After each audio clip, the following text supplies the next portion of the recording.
Les premiers gros acteurs qui vont se positionner sur la créateur économie seront ceux qui vont valoir des milliards demain. Parce que je passe ma vie sur les réseaux et je sais ce qui plaît à peu près depuis des années. L'élément le plus important à retenir, c'est que si vous avez envie de vous lancer dans la créateur économie, n'attendez pas. Bonjour et bienvenue dans ce nouvel épisode de Ultra Giga Cool. Aujourd'hui, j'accueille Ryan Go et tous les deux, on va vous parler de la creator economy. Alors, qu'est-ce que c'est la creator economy ? Pourquoi vous avez intérêt à créer du contenu et qu'est-ce que ça peut vous apporter ? Comment rejoindre cette fameuse creator economy ? Pour le savoir, vous n'avez qu'une chose à faire, écoutez cet épisode de podcast. J'espère qu'il vous plaira. Bonne écoute. Pour mettre à l'aise les invités, je lance un petit jingle que tu vas entendre. Je remets depuis le début, hop. Ça. Moi je suis bien, je suis en mode bureau assis debout, je bouge les épaules, je m'ambiance tout seul chez moi et tu vois, ça lance le podcast. Oh là là là. Il y a personne qui fait toi, ça va ? Il y a ma copine qui est pas loin, mais elle entend pas le jingle. Il y a que moi qui suis en train de m'ambiancer tout seul. Plus qu'elle arrive, elle va venir danser avec toi, attends. Tu voudrais faire un truc physique où tous tes invités ils dansent avec toi là, mon gars. Ouais, bah vas-y, on y va comme ça là. Non, bon ça finira pas dans l'enregistrement, et tu vois. En fait, c'est un truc qui est intégré directement dans Riverside. Ah, c'est pas toi qui l'as fait ? En fait, le son, je suis allé en choper un. Je me suis pas trop cassé la tête. 10 ans, ouais. Je pense qu'il y a moyen de faire mieux. Mais tu sais, j'aime bien lancer ça pour lancer un petit peu le podcast. Après, je fais du post-montage, mais peu importe. Ouais, après, tu feras un truc en mode la SNCF qui annonce les trains. Le podcast est annoncé avec 15 minutes de retard. C'est clair, c'est clair. Bon, on va éviter de parler de la SNCF parce que ça fait débat en ce moment, alors je vais... Ouais, non, mais de toute façon, ça fait chier tout le monde de gauche à droite, les protestants, les personnes qui subissent les manifs, tout le monde. Ouais, et puis surtout avec l'histoire de la SNCF, avec l'histoire du chat, là. C'est hallucinant cette histoire, comme on a fait le tour des réseaux sociaux, genre. Alors, je connais pas du tout l'histoire du chat. T'as pas entendu parler de l'histoire ? Non. Pas du tout, tu l'as pas vu sur... Non. Mais non, comment t'as pu passer à côté ? C'est quoi ? En fait, je sais plus si je l'ai dit entièrement, mais en gros, t'avais un TGV qui était hacké, ou un truc comme ça. T'avais une famille qui avait un chat en cage ou un truc dans le genre. Et en fait, le chat, il s'est échappé de la cage. Ouais. Il a été sous le train. Et du coup, t'as la famille qui a essayé de dire au train de pas démarrer, etc., en essayant de réattraper le chat qui était en dessous du train, tu vois, au niveau des rails. Ouais. Et au bout d'un moment, ils voyaient que le chat, il venait pas. Donc au bout d'un moment, ils ont dit, le train a décidé de démarrer, tu vois, en mode, tant pis, on va écraser le chat parce qu'au bout d'un moment, on peut pas avoir 1 heure de retard parce que votre chat est descendu sur les rails, quoi. Et du coup, ça fait hyper polémique avec la Ligue de protection des animaux, les amoureux des chats, ou les personnes qui voulaient pas être en retard. T'as des personnes qui disent, oui, il fallait les découper en deux directement plutôt que d'attendre 10 minutes pour partir. T'as d'autres personnes qui disent, ouais, c'est un concert. Enfin, ça fait le tour des réseaux. Je te jure, ça fait le tour des réseaux. C'est hallucinant. Écoute, franchement, j'avais jamais entendu cette histoire. Tu m'apprends un truc et je vais pas essayer de trouver ma position là-dessus parce que en vrai, j'aime bien les chats. Mais tu sais, quand tu ralentis, je sais pas, un train, c'est plusieurs centaines de personnes fois plusieurs heures. Genre, c'est des jours entiers de perdus, quoi. Non, mais clairement, je suis pas d'accord sur le fait de couper un chat, de le tuer, etc. Mais après, tu vois, tout le monde se plaint de la SNCF quand elle est en retard. Mais là, du coup, il faudrait que la SNCF soit en retard. Donc, tu vois, peut-être que ça aurait pu être mieux géré, effectivement, ou mieux récité, je sais pas. Mais ouais, non, je me prononcerai pas sur ce sujet qui défoule la haine en ce moment sur les réseaux, tu vois. Je préfère pas, sinon je suis mort. Tu vois, franchement, cette petite anecdote, je vais faire en sorte de la garder dans l'intro du podcast parce que, tu vois, c'est un truc que j'ai manqué sur les réseaux sociaux. Et tu vois, ça me fait une transition magnifique sur justement les trucs qu'on a manqué sur les réseaux sociaux. Toi, il y en a une partie que tu détiens et on va en parler aujourd'hui. Tu as vu, magnifique transition. Parce qu'en fait, je t'ai invité dans le podcast notamment pour qu'on discute de la creator economy, qui est un sujet qui, je pense, nous intéresse beaucoup tous les deux et qui intéressera sans doute d'autres personnes. Mais maintenant qu'on a beaucoup discuté sur cette petite intro du chat, le sujet d'aujourd'hui, c'est un petit peu toi aussi. Donc, Ryan, est-ce que tu peux te présenter rapidement, nous dire qu'est-ce que tu fais ? J'avais jamais entendu creator economy, je l'ai toujours entendu en français, ça fait trop bizarre. Ouais. English, please. Alors là, je sais pas parler anglais, franchement, je suis un peu dans la merde sinon. Du coup, donc moi c'est Ryan, j'ai 25 ans, j'habite à Tours, très peu de personnes connaissent, mais c'est pas grave. Pourtant, c'est une grande ville. Ou pas. Je suis dans la creator economy depuis 3 ans et demi, à peu près, Mhm. ouais, 3 ans et demi, 4 ans. J'ai un parcours assez mouvementé. J'ai créé plein de boîtes, mais j'en ai foiré plein aussi, pour Mhm. le coup. Donc voilà, j'ai créé des marques, j'ai créé des agences SMMA, j'ai essayé de créer des startups aussi, et j'ai une startup actuellement. Donc voilà, on bosse depuis 3 ans après dans la créateur économie, dans tout ce qui va être influence, création de contenu, etc. Mhm. Et alors, la creator economy, tu vois, j'arrête les anglicismes, je reprends le truc un peu franchouillard. Nickel, je Euh, comprends mieux. Tu vois, dans ma tête, je m'en fais une idée. Donc, Mhm. je t'en donne ma définition. Et puis après, si tu veux, Vas-y. je te laisse dire ce que toi t'en penses. Euh, L'ère des réseaux sociaux, Internet, tout le monde en parle. Pour tirer son épingle du jeu aujourd'hui, faut exploiter ça. Comment? En faisant du contenu. Parce que avant, c'était très. Je parle de faire du business sur Internet Mhm. notamment. C'est de la vente ou à l'ancienne, quoi. Tu vas taper à la porte du client et tout. Aujourd'hui, tu te fais connaître d'abord. Tu touches un maximum de personnes, tu donnes gratuitement un maximum de ta personne et tu construis ton image comme ça. Et derrière, tu récoltes les bénéfices de tes efforts parce que les gens ont confiance en toi, parce qu'ils s'intéressent à ce que tu fais, voilà, parce que tu as une figure d'autorité. Donc pour moi, la creator economy, c'est ça, c'est créer du contenu pour réussir à en tirer quelque chose derrière, Ouais. euh, pour faire simple. Mais je te laisse développer sur déjà ta vision du truc et qu'est-ce que c'est pour toi, tout simplement, la Alors, creator economy. ça, tu vois, moi, ta définition était top, mais je parlerai enfin, pour moi, cette définition, je la connais plutôt au personal branding, en Ok. gros. Pour moi, la creator economy, enfin, il y a des définitions, mais tout le monde a sa propre définition de la creator economy parce que c'est un marché. Au Mhm. final, la creator economy, c'est comme la gig economy, enfin, le marché du transport, etc. Ça reste un marché. Il n'y a pas vraiment de définition. La Mhm. définition du marché des transports, c'est le marché du transport, en gros. Mhm. La creator economy, c'est un marché qui est en pleine expansion, mais qui n'est pas récent non plus, parce que c'est le marché des créateurs, des personnes qui vont créer du contenu. Aujourd'hui, enfin, en 2022-2023, il y a ce, ce, ce, cette- ce terme de créateur économie, effectivement, il fait sens parce que de plus en plus de personnes se lancent dans la création de contenu, mais il faut savoir que même dans les années 2000, on avait des créateurs de contenu, tu avais des personnes qui lançaient leur blog, qui Mhm. monétisaient leur blog, etc., et même un petit peu avant. Donc, la créateur économie, c'est pas récent du tout. Par contre, ce qui est récent dans la créateur économie, c'est son expansion.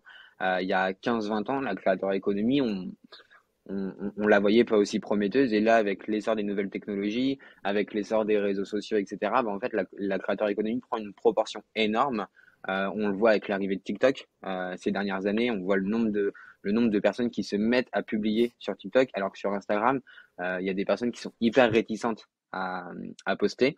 Mais sur TikTok, il y a beaucoup de personnes qui partagent leur TikTok. On le voit avec BeReal aussi, parce que les personnes qui font des BeReal sont aussi des créateurs de contenu. Elles vont publier leur quotidien, etc. Et en fait, bah, aujourd'hui, il est tellement facile de créer du contenu que pour moi, la créateur économie, enfin, on est tous un petit peu dans la créateur économie, tu vois.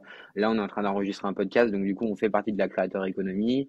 Même des personnes qui vont organiser des événements, etc. Bah, pour moi, ça va être lié à la créateur économie également, parce qu'on va créer du contenu autour de ça, etc. Donc, pour moi, la créateur économie, c'est toutes les personnes qui sont plus ou moins rattachées au sujet de la création de contenu. Par exemple, ne serait-ce que les monteurs vidéo, ils bossent dans la créateur économie aussi, même s'ils Mhm. font pas de la création de contenu pur, c'est pas eux qui le créent, ils vont le monter. Et donc, la créateur économie, c'est vraiment tous les sujets qui sont attenants, que ce soit sur les réseaux sociaux ou non, sur le sujet de la création de contenu, en gros. Alors, tu vois, tu as parlé de plusieurs plateformes. Tu as parlé de TikTok, tu as Ouais, parlé de BeReal. Là, on a parlé de podcast. Et tu as dit un truc, c'est de plus en plus facile en fait de créer du contenu.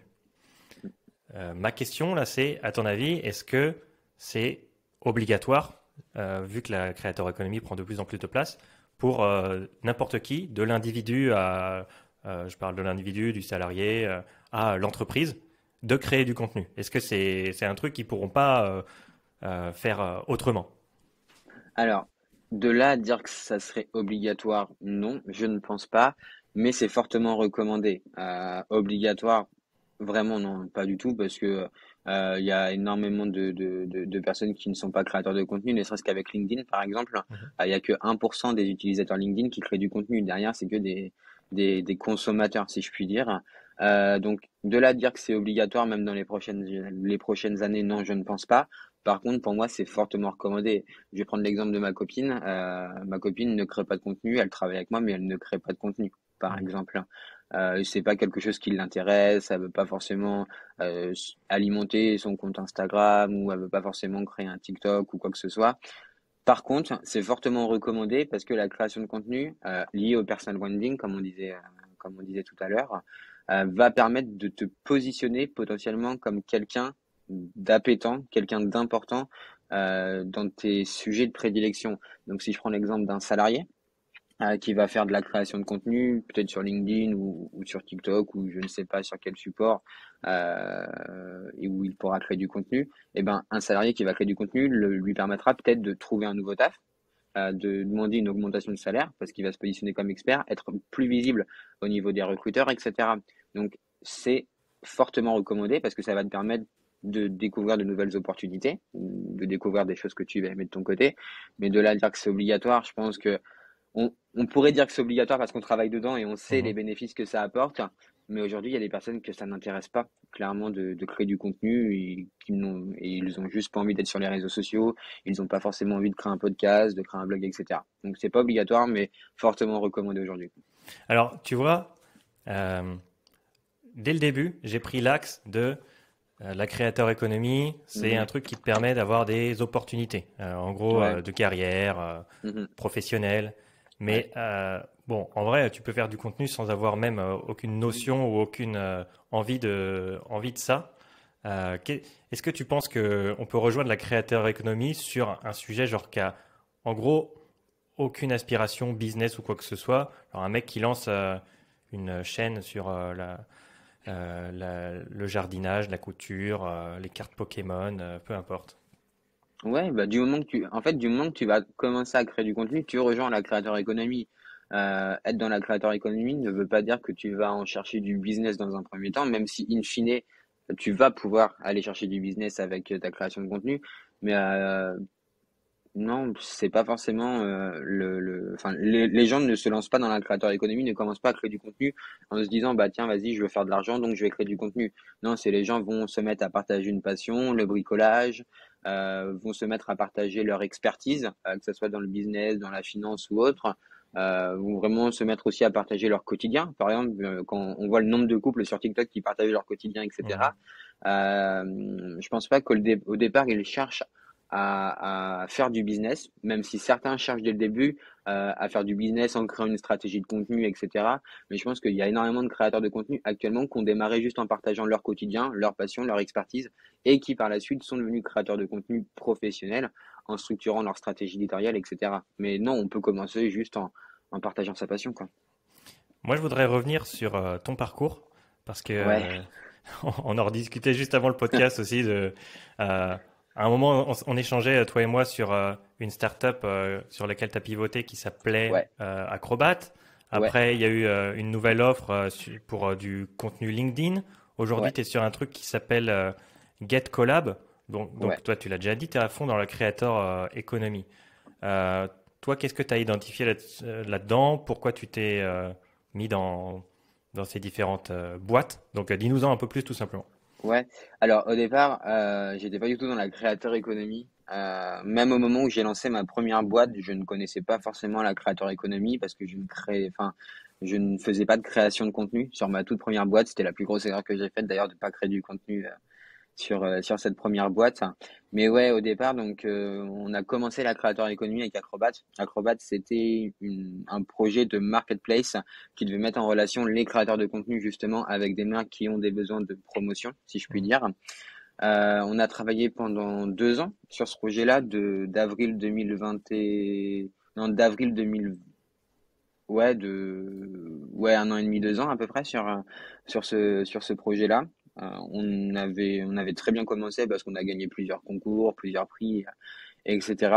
Et le but, c'était vraiment d'unir les différents acteurs de la créateur économie parce qu'aujourd'hui, tu vois, tu vas avoir des agences d'influence, tu vas avoir des agents indépendants, tu vas avoir des créateurs de contenu qui savent pas comment se professionnaliser, ou alors tu vas avoir des créateurs de contenu qui ne savent pas gérer toutes les problématiques juridiques, les problématiques de droit, les problématiques commerciales, etc. Et le but de cette marketplace, c'était vraiment de réunir tous les acteurs de la créateur économie via le domaine du marketing d'influence pour permettre de créer une sorte de marketplace, mais pas forcément une marketplace, plus une agora où on va vraiment réunir plusieurs acteurs, les faire se rencontrer et les faire prospérer ensemble. Ça, c'était vraiment le but d'Acrobat, plus qu'une simple marketplace. On a commencé par ça. Malheureusement, ça n'a pas super bien marché. On a décidé de complètement stopper ce projet-là. Ensuite, comme tu l'as dit, j'ai continué avec de la création de contenu LinkedIn, parce que ça fait à peu près 2 ans que je fais de la création de contenu LinkedIn pour le coup. Donc, je m'étais mis à proposer ce service, donc du ghostwriting, parce que publier sur LinkedIn, c'est hyper important aujourd'hui. C'est comme ça qu'on se démarque et qu'on se fait remarquer. Ça, on l'a fait pendant quelques mois. Ça a plutôt bien marché pour le coup, parce que c'est quand même une problématique que beaucoup de personnes ont, ne pas savoir quoi publier et comment publier, pardon. Et ensuite, on a fondé GetCollab suite au pivot d'Acrobat, où on va permettre à des personnes qui sont créateurs de contenu, mais pas forcément créateurs de contenu professionnels ou influenceurs, de pouvoir monétiser leurs réseaux sociaux. En gros, aujourd'hui, dans la créateur économie, tu vas avoir les gros créateurs de contenu qui vont gagner de l'argent grâce à leur visibilité. Tu vas avoir les influenceurs, etc. Ces personnes-là, elles se prennent une grosse part du gâteau sur le marché de la monétisation de la création de contenu, outre les entrepreneurs qui créent du contenu et qui font des ventes au travers de leur contenu. Nous, ce qu'on voulait avec GetCollab, c'est permettre à des personnes qui n'ont pas du tout d'abonnés, des personnes qui vont juste partager deux, trois petites choses comme ça sur les réseaux sociaux, mais qui vont connaître les codes des réseaux sociaux parce qu'elles ont des temps d'écran hallucinants dessus, des fois plus de 6 heures par jour, quoi, sur TikTok par exemple pour certains. Et le but, c'était que ces personnes-là puissent enfin prendre leur part du gâteau sur les réseaux sociaux. Donc, exit les influenceurs qui prennent plusieurs milliers d'euros pour une collaboration. Là, on voulait permettre vraiment à des étudiants, à des jeunes actifs, à des familles de gagner de l'argent en étant sur les réseaux sociaux. Et donc, c'est ça, GetCollab, c'est permettre aux gens de gagner de l'argent sur les réseaux sociaux. Et pour ça, tu fais du contenu pour promouvoir ton... Ouais. En gros, comment tu intègres GetCollab dans la Creator Economy? Je parle, vous faites du contenu, d'accord, c'est votre service, mais est-ce que tu en produis de manière voilà, gratuite pour diffuser le message et puis aussi derrière faire un petit peu briller ta boîte? Donne-nous l'exemple un Ouais. peu de ce que tu fais. Ouais, Voilà. nous du coup, pour la boîte, on fait beaucoup de création de contenu, de la création de contenu LinkedIn, de la création de contenu Instagram, de la création de contenu sur TikTok et même des articles de blog. Le but, c'est de faire connaître un petit peu la pratique des vidéos UGC. Les vidéos UGC, c'est des personnes, des créateurs de contenu qui vont mettre en avant des produits ou des services pour une marque, pour une entreprise, pour une administration, pour un département, enfin pour vraiment n'importe quelle entité. Donc, qui vont mettre en avant le produit ou le service de l'entreprise, qui vont tester, crash tester, promouvoir, etc. En gros, c'est vraiment des vidéos qui fonctionnent assez bien sur les réseaux sociaux. Et pour faire ces vidéos, en fait, il n'y a pas besoin de communauté comme les influenceurs ont. Ça veut dire que des personnes comme toi et moi ou des personnes comme n'importe qui peuvent faire ces vidéos UGC. Et du coup, nous, on permet à ces personnes-là de faire des vidéos UGC qui seront utilisées par les marques. C'est comme ça qu'on leur permet d'obtenir une rémunération et de pouvoir monétiser leur compte. C'est que ces vidéos, on va les vendre à des marques qui ont des besoins de vidéos publicitaires, de vidéos, de tests, de reviews, etc. Donc voilà, et après, nous, de notre côté, sur notre création de contenu, on essaye de sensibiliser les gens et de les éduquer sur le sujet de la création de contenu UGC. C'est-à-dire qu'on va faire des TikTok, par exemple, on va leur dire, voilà, sachez que vous pouvez gagner de l'argent sans être influenceur, vous pouvez gagner de l'argent grâce aux réseaux sociaux sans communauté, sans abonnés. Cette pratique-là, ça s'appelle la création de contenu UGC et venez nous voir, on va vous apprendre à créer du contenu UGC, on va vous former et vous intégrer sur notre plateforme pour que vous puissiez enfin gagner de l'argent sur les réseaux sociaux. Et Donc, je te donne comment pas tu... toutes les thématiques, mais on en fait plein autour de ça, quoi. Ouais, non, mais c'est... après, libre aux auditeurs du podcast d'aller regarder ça, on en C'est reparlera ça. un petit peu plus tard. Comment ces gens-là qui finalement sortent de nulle part, ils sont pas des influenceurs, ils ont pas une grosse Mhm. communauté comme tu l'as dit. Comment ces gens-là, ils sortent du lot? Comment tu fais pour toi les identifier et faire, ah bah Ouais. ça serait intéressant que toi tu fasses du contenu pour une marque, ça passerait bien. Mhm. Alors, bah, déjà, ils viennent à nous. Ces personnes-là viennent à nous en demandant plus d'informations par rapport à notre création de contenu. Donc, notre création de contenu nous amène énormément de visibilité et énormément de leads pour notre boîte. Et ensuite, nous, on va venir les former. La création de contenu UGC, pour moi, c'est enfin, tout le monde a le potentiel d'en faire, bien sûr. Donc, c'est donné à tout le monde. Après, nous, par sécurité, on va venir former les personnes.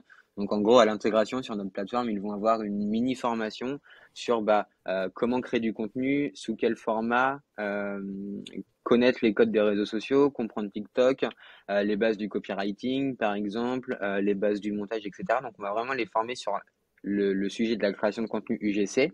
Et ensuite, après, on va animer des sortes de masterclass mensuelles sur les évolutions des réseaux sociaux, les évolutions des outils de montage, etc. pour les tenir un petit peu à la pointe, si je puis dire, du sujet de l'UGC.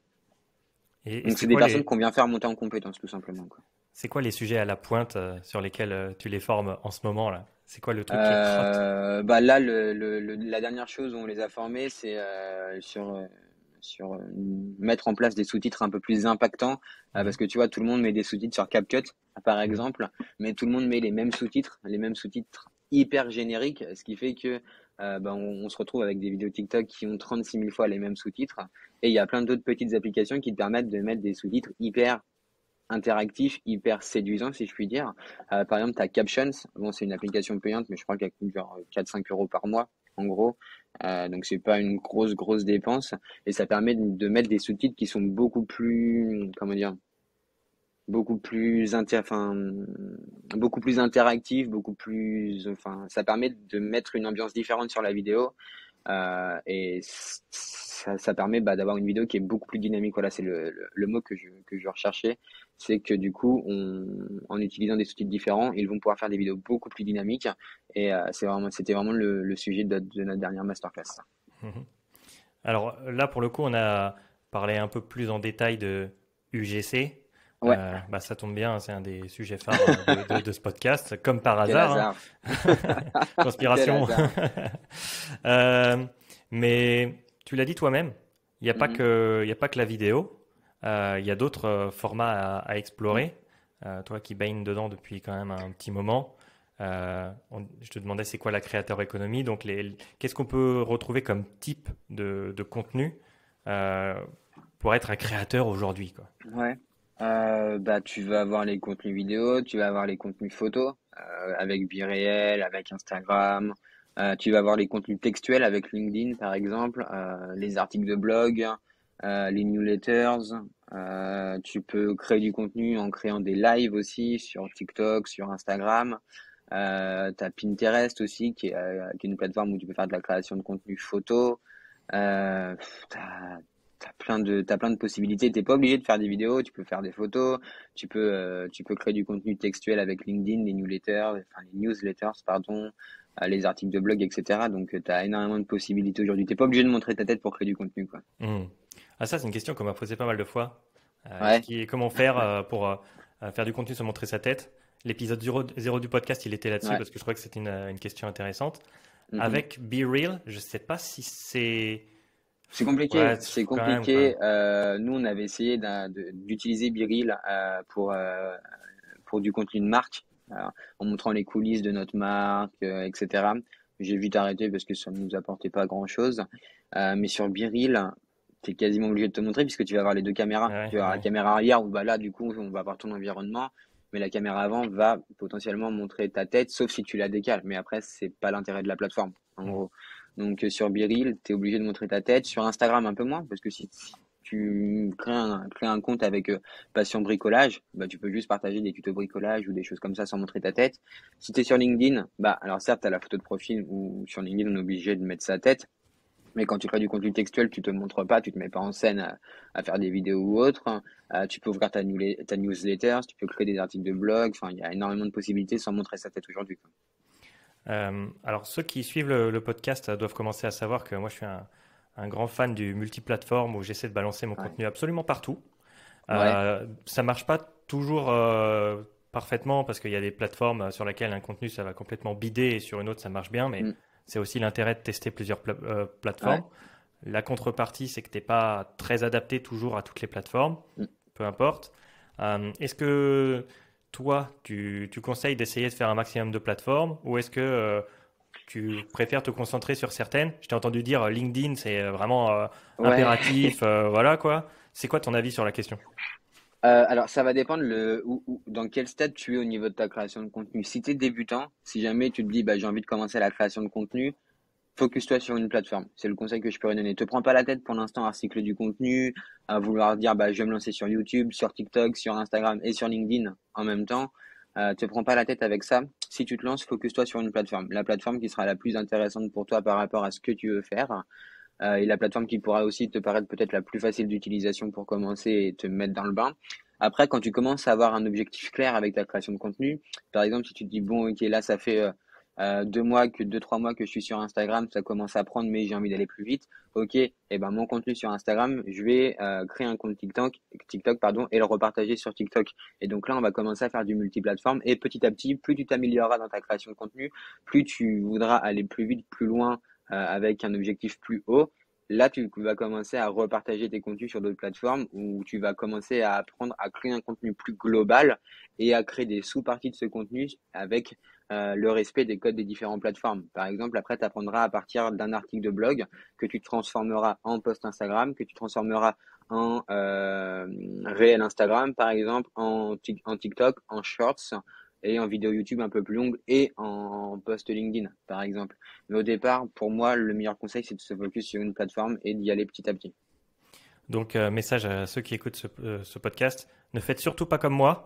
Tu Vraiment. commences pas, ça va, toi. Ouais, ça va. J'ai commencé surtout par du LinkedIn, mais il y a quelques Ouais. années, j'avais une chaîne YouTube.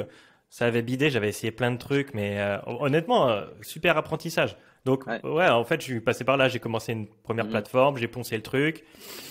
Ça n'a pas marché, je suis passé à autre chose. Écoute, on Ouais, passe t'as tous testé, quoi. un petit peu par là, Mhm. quoi. Ouais, c'est clair. Euh, alors, euh, dans nos échanges précédents, tu m'as dit Mhm. un truc, tu t'en souviens peut-être, où on parlait justement des plateformes en particulier d'une de TikTok. Mhm. Tu m'as dit un truc euh, avec ton œil d'expert, c'était ouais, les gens se rendent pas compte à quel point c'est important, genre ce qui se passe dans le fond de la vidéo. Ah Tu te oui, souviens de oui. ça? Bon, moi j'ai mis de petites lumières, j'ai mis une étagère, ok, Ouais. génial. J'étais curieux que tout simplement, tu m'en dises un petit peu plus. Comment t'es arrivé à cette conclusion? Euh, quels efforts il faut faire sur le background, sur l'arrière-plan d'un Mhm. TikTok et au-delà dans une vidéo? C'est quoi tes bonnes pratiques selon Ouais. toi? Alors, on parlait du hook à ce moment-là, c'était hier, je crois, Ouais, on ouais, parlait du ouais. hook. Aujourd'hui, je vois beaucoup de personnes, c'est dire, bah voilà, dans les 3 premières secondes, il faut que tu aies un hook hyper important enfin un hook qui va servir de scroll stopper sur ta vidéo pour que les gens puissent rester un maximum de temps sur ta vidéo. Il y a tellement de personnes qui disent, ouais, ta phrase d'accroche est hyper importante. Moi, j'ai envie de dire oui, effectivement, l'accroche qui est généralement parlée, elle doit être hyper importante, elle doit servir de scroll stopper.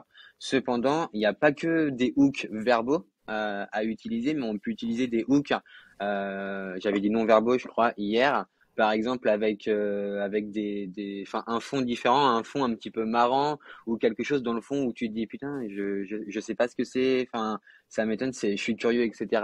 Par exemple, j'avais vu une vidéo, c'était une personne qui parlait, la vidéo était complètement naze, en vrai, mais il y avait une personne qui tombait derrière.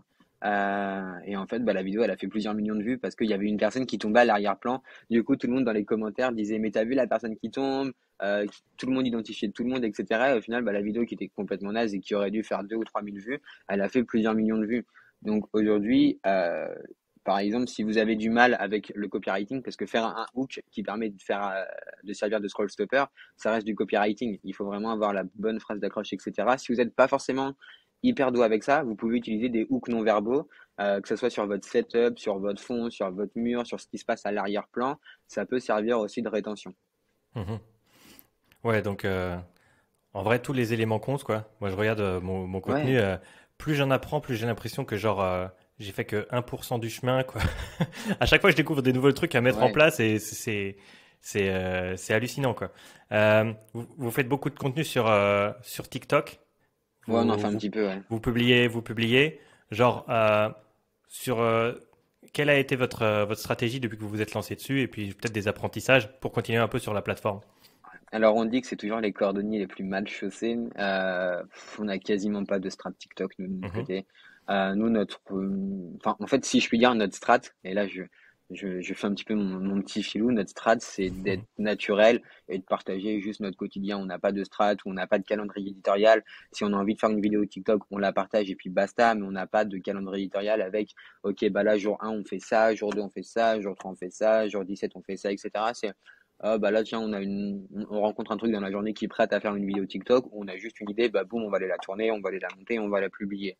On n'a pas vraiment de strat particulière de notre côté, ne serait-ce que bah, de partager notre quotidien avec envie, c'est hyper important, tu vois. Même si on crée du contenu pour une marque, on se force pas à créer du contenu de notre côté, on veut pas qu'il y ait de frustration ou on veut pas que il y ait de la création de contenu avec des plaisances, si je puis dire. On veut vraiment que ça se ressente, que dans nos vidéos, ça se ressente qu'on aime créer du contenu, qu'on kiffe ça, etc. Donc ouais, non, on n'a pas vraiment de grosses strates, ne serait-ce que voilà, comme je disais, de partager naturellement. Et après, bah des fois, on tourne des TikTok en surfant sur des trends, on tourne des TikTok éducationnels, inspirationnels, on tourne des TikTok où on repartage des choses, comme par exemple, j'ai fait une interview. Bah cette interview, je l'ai découpée en plusieurs parties et ça m'a fait 10 vidéos TikTok, par exemple. Sur une vidéo qui dure 5 minutes de base, on a découpé une dizaine de vidéos de 25-30 secondes à peu près.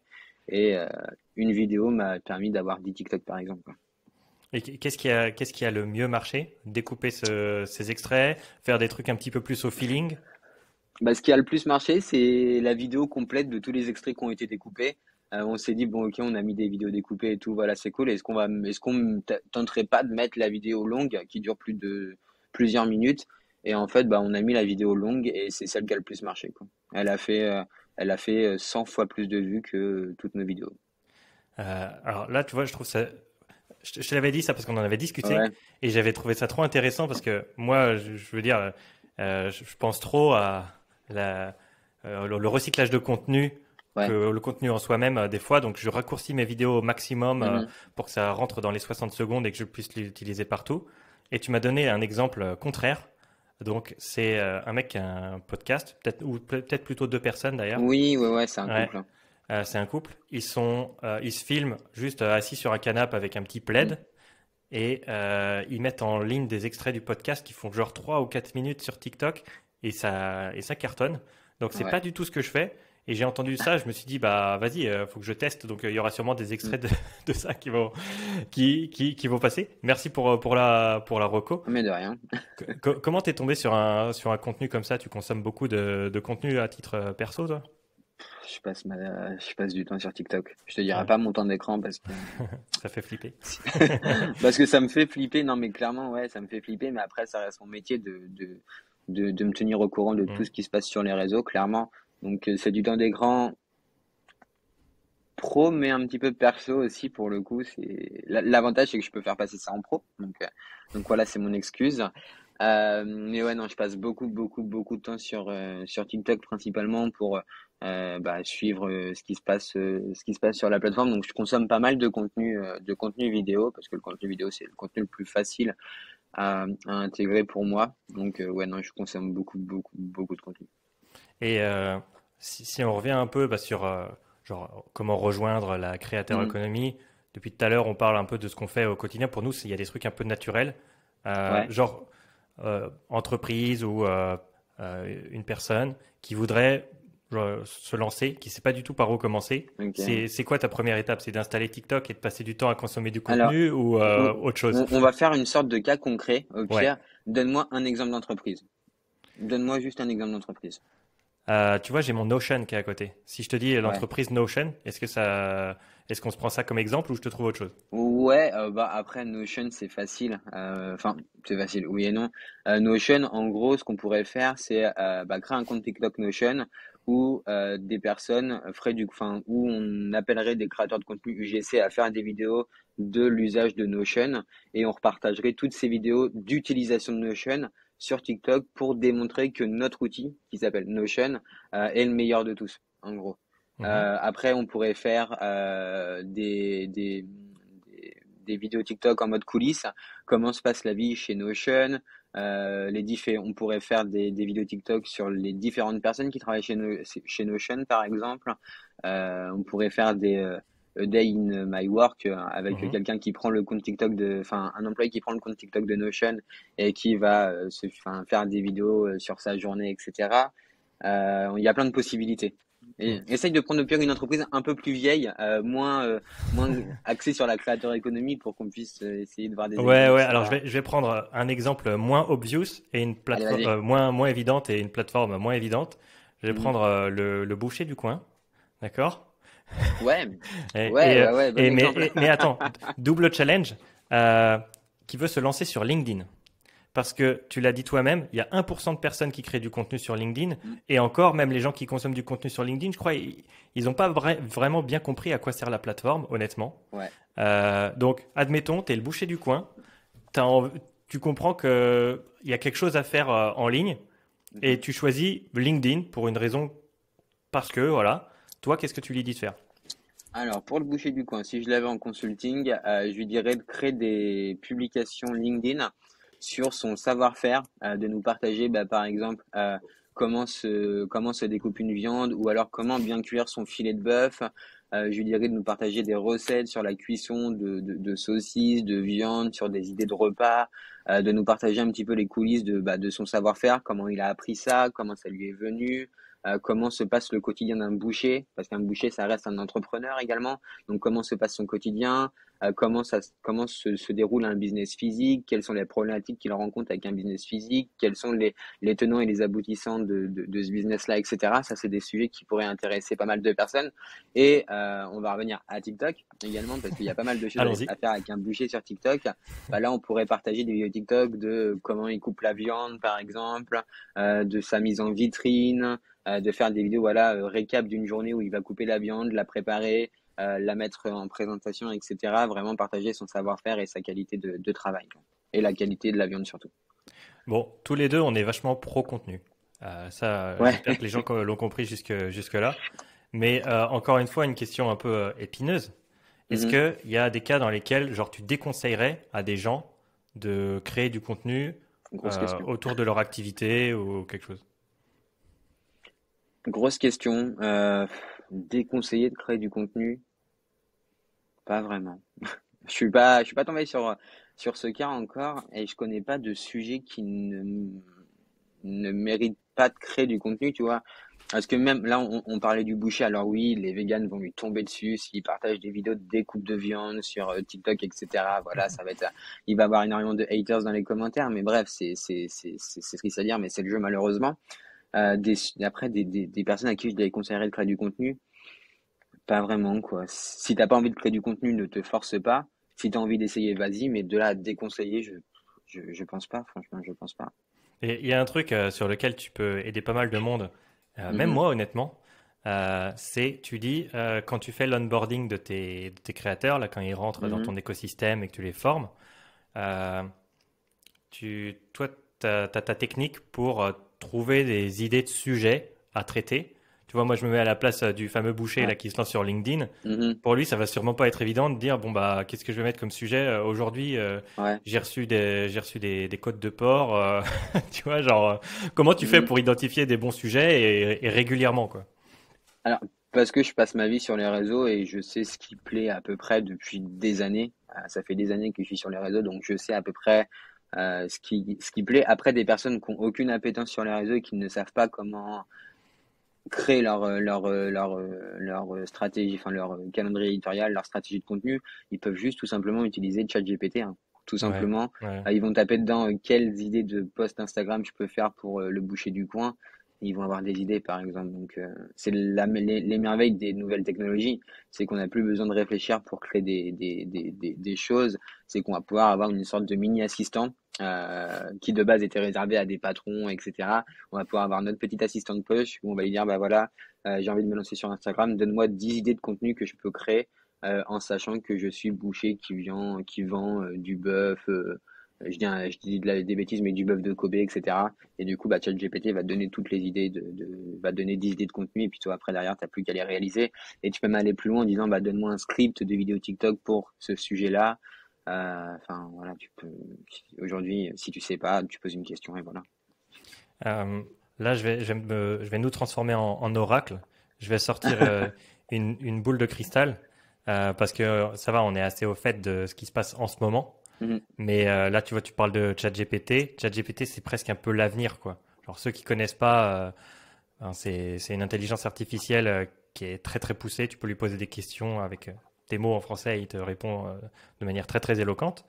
Bref, on commence à avoir des énormes changements sur la création de Mhm. contenu. Ça chamboule le métier, ça chamboule des trucs. Alors déjà qu'il y a des gens qui ont du mal à se lancer dans la créateur économie, maintenant ils vont en plus se prendre des changements tous les mois, quoi.